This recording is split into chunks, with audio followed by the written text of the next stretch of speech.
नमस्कार शेतकरी बांधवांनो, मी राहुल पटेकर, SP पाटील एंटरप्राइजेस, तीर्थपुरी, जालना. आता खूप साऱ्या शेतकऱ्यांचे मेसेज येत आहेत की आम्ही कंपनीची निवड केलेली, आता पुढची प्रोसिजर काय आहे. तर याची सविस्तर माहिती आपणास मी देऊ इच्छितो. कंपनी निवड झाल्यानंतर पुढची प्रोसिजर पहिली प्रोसिजर अशी आहे की आपल्याला लाईनमॅन थ्रो सर्वे करावा लागतो. तो सर्वे झाल्याशिवाय आपल्याला पुढं जे मटेरियल फिट करायचं, आपल्याला कुठं फिट करायचं, बोरवर करायचं का विहिरीवर करायचं का शेततळ्यावर करायचं, ही पूर्ण माहिती लाईनमॅन येऊन गोळा करत असतो. ऑनलाईन ती लगेच त्याच्या ॲप्लिकेशनमध्ये करत असतो.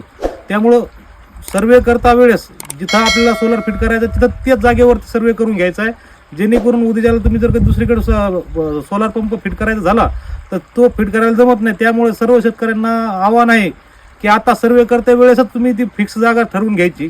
त्यानंतर जोपर्यंत तुमच्या भागातला लाईनमन येत नाही तोपर्यंत हा सर्वे कंप्लीट होऊ शकत नाही. दुसरी गोष्ट, सर्वे करताना ह्या एक गोष्टीची काळजी घ्यायची की त्या लाईनमॅनने त्याची वर्दी घातलेली असावी, खाकी वर्दी, तोपर्यंत सर्वे करू नये. नाहीतर ते जर कधी केलं तर आपला सर्वे आपल्या जिल्ह्याच्या ठिकाणी व्हेरीफाय व्हायला जात असतो. तिथून व्हेरीफाय झाल्यानंतरच कंपनी आपल्याला मटेरियल देते. त्यामुळं लाईनमॅनने ड्रेस घातलेला असला तरच आपला सर्वे कंप्लीट करून घ्यायचा, नाही तर सर्वे करायचा नाही.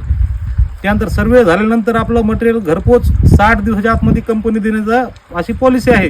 त्यामुळे सर्व शेतकरी बांधवांना आव्हान आहे की आपल्याला ज्यावेळेस तात्काळ मेसेज येतो की आपला सर्वे करण्याची ही तारीख आलेली आहे, त्याच वेळेस आपण त्या सर्वेची पूर्तता करून लाईनमॅनशी कॉन्टॅक्ट करून कंपनीवाल्याशी कॉन्टॅक्ट करून आपण तो सर्वे कंप्लीट करून घ्यायचा.